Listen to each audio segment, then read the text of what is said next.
Iowa puts up 38 points in a road victory against Rutgers. Iowa goes to 1-0 in the Big Ten. We react to what we saw and hope for this football team and certainly the offense after what we saw in Piscataway.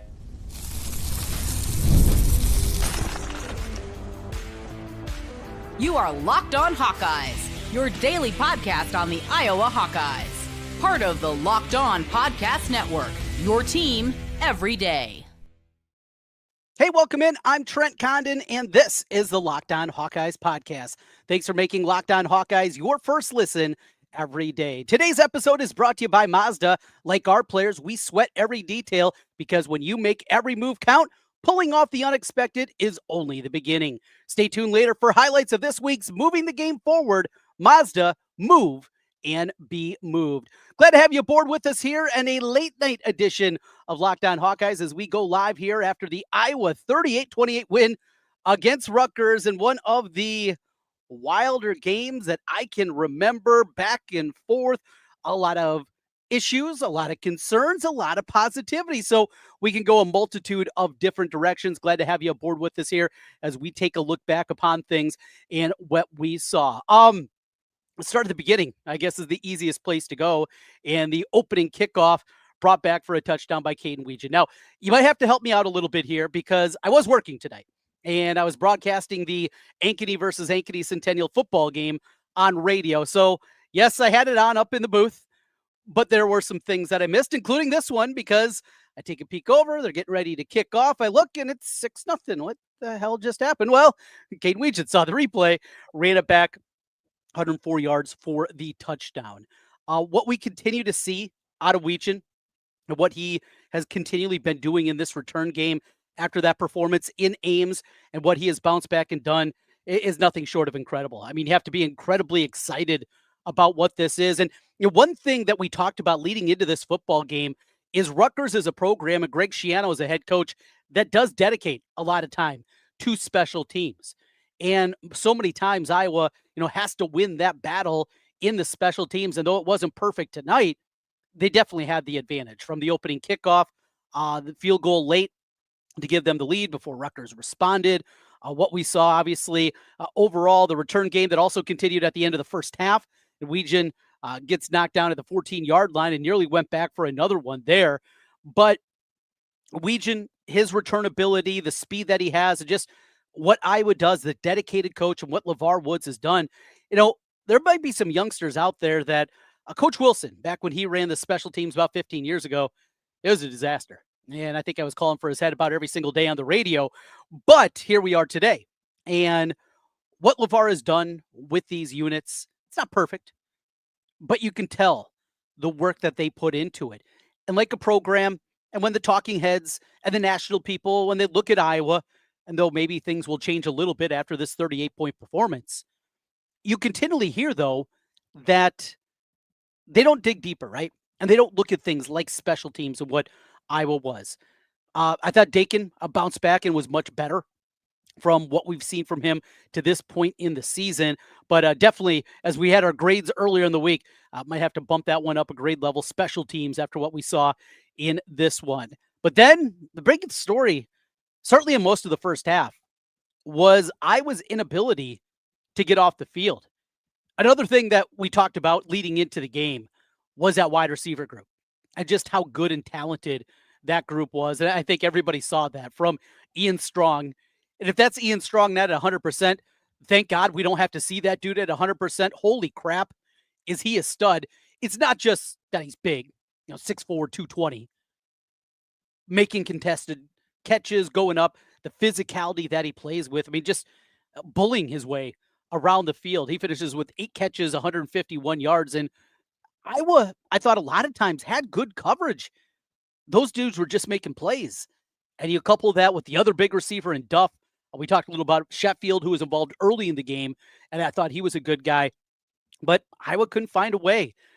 But this is Phil Parker. Now, what made this one different is we're so used to seeing this happen early in games, where Iowa giving up some yards, giving up some chunks sometimes, but they're able to slow down, maybe get, a field goal attempt. Maybe it happens a couple of times, but just not the onslaught that Iowa saw. But Phil Parker went to the halftime locker room, came out with the game plan. Well, we're just not going to sit back. We got to apply pressure, and they did that. And for 4 drives of the second half, really made Kaliakmanis uncomfortable. And it's probably unfair because, when I think of Ethan Kaliakmanis, I think of a guy that we saw 4 years ago when he was a freshman in Minnesota, and he wasn't good. And he's improved immensely. Now, when you have those kind of weapons, that's certainly going to help things also, but he is making strides forward. But Iowa dialed it up. I mean, how many times did you see throughout the course of the evening, TJ Hall right there? Dude just makes a play. Deshaun Lee right there making a play. Speaking of making plays, good to see Jalen Watson out there late in the football game because he's going to be a guy I think is going to be an important piece, certainly for the future, and very well could play a role this season. But the defense, the issues, they were able to slow him down, but we really go to the big story, and that is what we saw out of this Iowa offense. In a night where they left points on the board. Mark Gronowski, with 14 minutes left in the ball game, the underthrow to Ortworth, who was wide open for a touchdown. That miss there, the missed field goal, just absolutely sliced that one off the side of the foot from Drew Stevens. That was a bad miss, and I went back and looked because we talked about some of the issues potentially that were there for Iowa, and were there certainly with the snapping issues that we talked about before. But really, it wasn't anything like that. The hold was a little bit slow spinning the laces away, but come on. I mean, that can't matter for Drew Stevens. And as we talked about last week with the misses that he had, it just, for me, it brings back those memories of 2 years ago at the end of the season when he was not in the right headspace. Now, he came back and hit one to give Iowa the lead, 24-21. Credit to him. Looked really good on that. It looked good on the extra points. I don't think it's a big concern. We know he's got the leg, right? It's not a leg talent thing, but because of that and the way that it went a couple of years ago, the other thing that's kind of unfair. All right. So he was really struggling in that game against Nebraska 2 years ago, and they bring in Meter. But he didn't get opportunities in the Big Ten championship game, then a week later against Michigan, and then in the bowl game. So that's probably unfair, and maybe that's just a me thing, and I need to get over it. Let's hopefully Drew Stevens gets over it. But this offense putting up 38 points. Let's talk about it a little bit more. We're going to get into Mark Gronowski, his performance, and what we saw. In a way, Mark Gronowski certainly grew up in front of our eyes, but what we saw from Mark Gronowski and the physicality that he played with, is this something that is going to maybe propel this team? We're going to tackle that when we continue here. Stay right there. We continue with more, a rapid reaction podcast on Locked On Hawkeyes. This episode is brought to you by Mazda's Moving the Game Forward. For those who believe it's not just about playing the game, it's about redefining it. There are moments that do more than put points on the board. They move crowds, move culture, and keep moving the game forward. This week's moment that moved the game forward is Mark Gronowski's rushing touchdown to put this one away. It was not quite the tush push, but pretty dang close to it. You got Hayden Large in there pushing the pile forward. Third rushing touchdown of the ball game. Talk about defining the game. The physicality of Mark Gronowski definitely did that. When you follow what moves you, the unexpected is only the beginning. And just like there's more to every highlight, there's more to a Mazda vehicle. Mazda, move and be moved. Today's episode is also brought to you by Wayfair. The weather's cooling down, days are getting shorter, and that has me wanting to make my feel a little bit cozier. When it comes to cozifying your space this fall, Wayfair is the place to go. Wayfair has everything you need to set the mood for the season, whether it's comfy recliners, warm bedding, autumn decor, or even an espresso machine. You can make your favorite latte right there at home.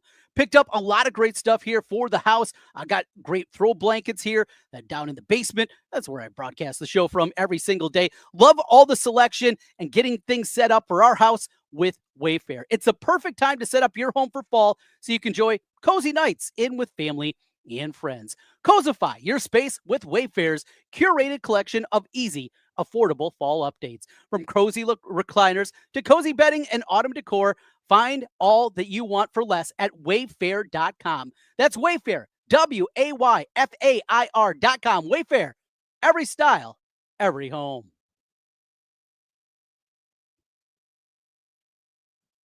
Trent Condon back with you again here on Locked On Hawkeyes. Thanks for being with us and making Locked On Hawkeyes your first listen every day. Tough, physical, felt like a Hawkeye win. Though the scoreboard didn't indicate that at 38-28, not what we saw. And with our Locked On community that we have here with all the Big Ten teams, we have a group chat and heard from both Locked On Ducks host, Spencer McLaughlin, and Locked On Hoosiers, Jacob Goings. And they're both wondering what's going on here. A little bit concerned? They may be. Let's hope that's the case, and certainly the case next week with Indiana rolling into town.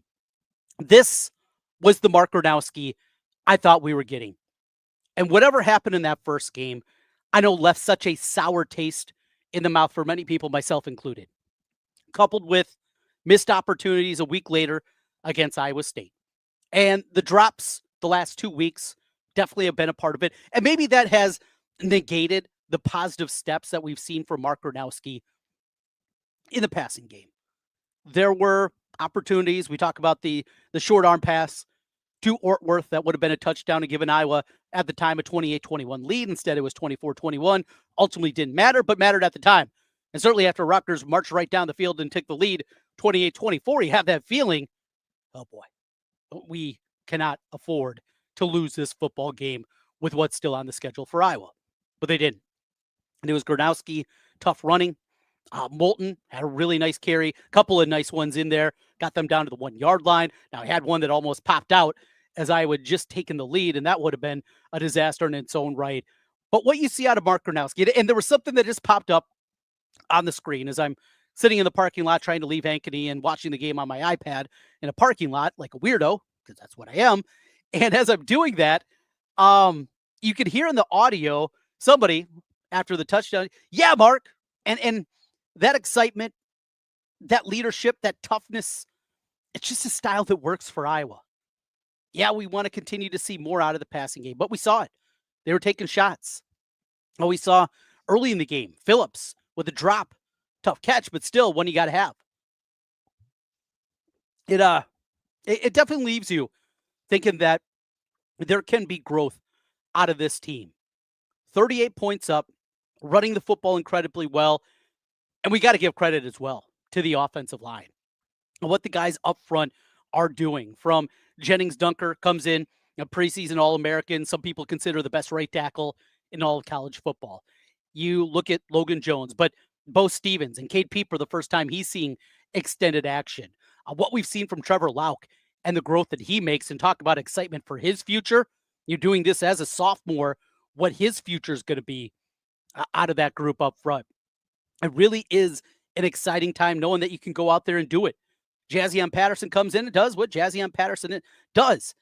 You throw Moulton, though, and he is different.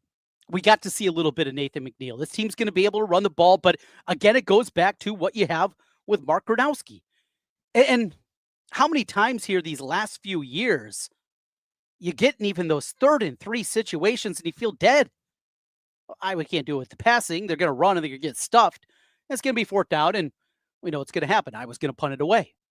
And now the confidence that you have on 3rd and 1, the confidence to go for it on a 4th and 1, those kind of situations are just absolutely different than what we're used to. My buddy Bama Bob, and if you listen to my radio show on the Iowa Sports Radio Network, you hear Bama with us on Mondays and Fridays. He sent along this note a little bit earlier today. The last time that Iowa scored 38 points or more in a Big Ten Conference game was on October 18th, 2008. Must have been on the road, because last year they did it, of course, against Wisconsin. Regardless, putting up 38 on the road, man, that's beautiful. It really was. There's work to be done. Here's another component that we talked about is I mentioned all throughout the offseason. Every day or so you probably got sick of me hearing and talking about it. But I knew this season Iowa had to win games at times differently. There might be a slugfest still in there. There still might be one of those hideous games that we've grown accustomed to over the last 5 years. In fact, the game 2 games ago against Iowa State was one of those games. And unfortunately, Iowa was just on the wrong end of it. But with what they have, with Indiana, with Oregon, with Penn State, with USC, these teams can all score and score in bunches. And if you expect even win one of those 4 games, you're not going to win at 17-12, right? You're not going to be able to just get in a bare knuckle brawl and think you're going to beat those teams with the offensive talent. And this was kind of the JV version of what I was still going to see. And they put up 38. Now, Rutgers defense, albeit, is not very good. And we saw that again at times in this one. Still, to be able to do it, they proved it. They proved that they can win a game like this. And this is something that we haven't seen before, that Iowa can go out and win in this fashion. Not win by blowout against a bad team. Win by blowout like last year against Wisconsin. None of that. What you saw here is a team ready to go, sold out crowd. Rutgers sets a attendance record for this one. They're charged up. And Iowa was able to make the plays. How about Mark Gronowski, too? I played to the crowd a little bit. Hooting and hollering with the student section. I love it. A guy with some moxie. A guy that carries himself that way. You know, the other thing with Iowa quarterbacks here recently is they didn't have the full complement. And yes, that doesn't say there aren't deficiencies in Mark Gronowski's game, because that would be unfair. There are. He's not an elite level passer, and he's not an elite level processor. And people that watch the All-22 film will tell you the same thing. He's not great going through his progressions. But what you do have with this guy is the leadership qualities. Spencer Petras was a great leader. A guy that would stand up in front of the media, answer all the questions after a terrible performance. The problem, there was a lot of problems. You go back to Nate Stanley. Tremendous talent. Wasn't a talent thing, and you look at the numbers, and it's almost incredible that he was able to put those kind of numbers up, but he did, because he's a really talented guy. But you talk to anybody that played for him or was around the Iowa football at the time, he was not that dynamic leader. He was not that jump on my back, I'm going to get there. You have that component with Mark Gronowski. And if the growth continues from him throwing the football, understanding the system, doing all those things, and then coupled with Tim Lester also knowing.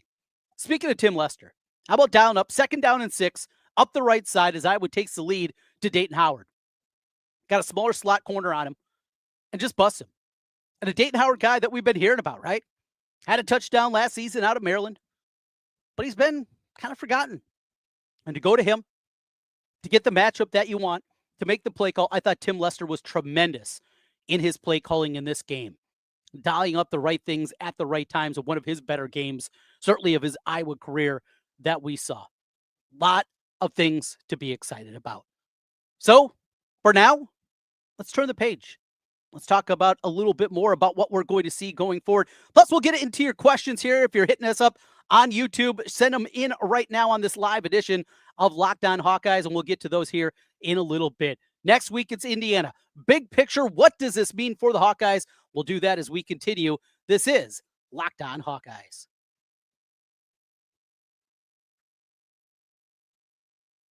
This episode is brought to you by Square. Your favorite neighborhood spots run on Square. There are certain businesses that truly make neighborhood feel like home. Whether it's the local sports bar packed on game days, the coffee shop that knows your order by heart, or the corner deli that's been serving your community for decades, there are places that bring people together. When neighborhood businesses thrive, the whole neighborhood thrives. So there's a spot in Iowa City I absolutely love. Every time me and the family are there, kids want to go there, Hurts, don't it? That is a place that you get all the fun toppings, the different kind of donuts. We love those in Iowa City, an opportunity to do it. The spots that make neighborhood feel a little bit like home, or just that special place, even when you're away from home, and they all run on Square. In fact, Hurts Donuts runs on Square. Square is a proud partner of more than 4 million neighborhood businesses around the world. You can go to square.com/go/lockedoncollege. That's square.com/go/lockedoncollege to learn more. But before you do, go support your favorite neighborhood spot. You'll be happy you did. Square. See you in the neighborhood. Today's episode is also brought to you by DoorDash. Well, the weekend's here. Time to look back and crown this week's MVP on Who Delivered, powered by DoorDash. Just like you win every Saturday with DoorDash Streaks, saving more every time you order, these players delivered when it mattered most. Let's break it down. Mark Gronowski, 3 rushing touchdowns. Look, we got to do it, Hawkeye fans. Mark Gronowski, talk about delivering in a big way and salting this game away. with the power up front. No hesitation, no delay. You've been watching week after week. This performance, he's building, hasn't been a fluke. Mark Gronowski is on a streak. And just like Gronowski delivered for the Hawkeyes, DoorDash delivers your Saturdays. With DoorDash streaks, you save every Saturday you order. Stack it up all season, and you could save up to $250, including $100 in DoorDash credits. Order this Saturday. Keep the streak alive. Fuel your game day only with DoorDash. Terms apply. Promo period through November 18th.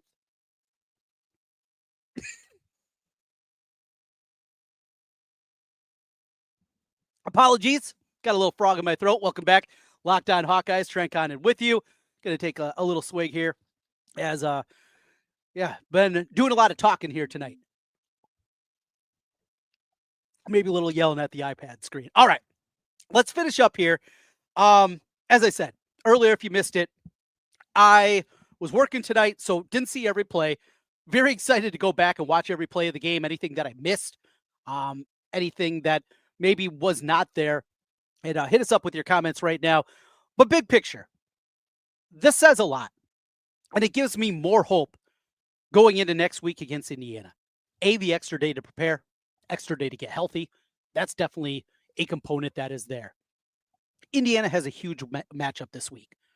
They got Illinois tonight, Saturday night, against the Illini. They get in Bloomington. But Indiana's going to be going on the road for the first time. And I think they're going to see a charged up atmosphere and a charged up Iowa team. As we talked about earlier with Gronowski, it feels like he's building that rapport with the team and building the trust and building all those leadership qualities that you look for in the quarterback. It gives me excitement. Not that this team's going to make the college football playoff. I'm not there yet. It's going to take a lot more for me to get there, obviously with that loss on the resume. Not that. But that this team can be a quality team. That this team has an opportunity to pull off a major upset. And not just beating Indiana, but even maybe a team a rung up from there. Still work to be done. And that defense has got to get cleaned up. Yeah, wide receivers are making plays. But also, you saw the running back, he had holes too. Second half, when they dialed up the pressure, that was one thing I didn't mention. Bad work out of me. Max Llewellyn, what a tremendous performance. Iowa gets the interception.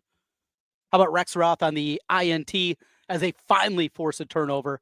But getting the quarterback, making uncomfortable, him and Herkett, the blocked field goal, boy, just so many things. And that's the part going through this right after the game, just so many pieces of this team victory that got us to this point. Thought it was interesting. Coach Ferentz talking, listened a little bit to the post-game show with Dolph and on TV after things wrapped up. And he was having a good time with it, no doubt. He says something that he said to us in Las Vegas, too, at Big Ten Media Days, that he really likes this team. He just didn't know how good they were going to be. And we still don't know. But another thing we have to give credit to Kirk Ferentz about is his teams, seemingly every year, build. And they're building throughout the course of the year. And the team that we see in late October into November is a much different team than we see in September. And if that growth continues, there's a chance to do some fun things this year. There is a chance to pull that upset, to end the streak against top 25 teams. And they very well could have that opportunity next week. Certainly if Indiana wins against Illinois, that's going to be on the table for them, as Iowa's lost 10 consecutive against ranked opponents. But those opportunities are going to be there.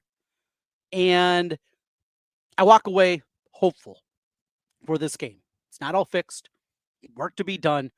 But you can see the growth is happening in a lot of different angles for this football team. A couple of comments here for people watching us on YouTube.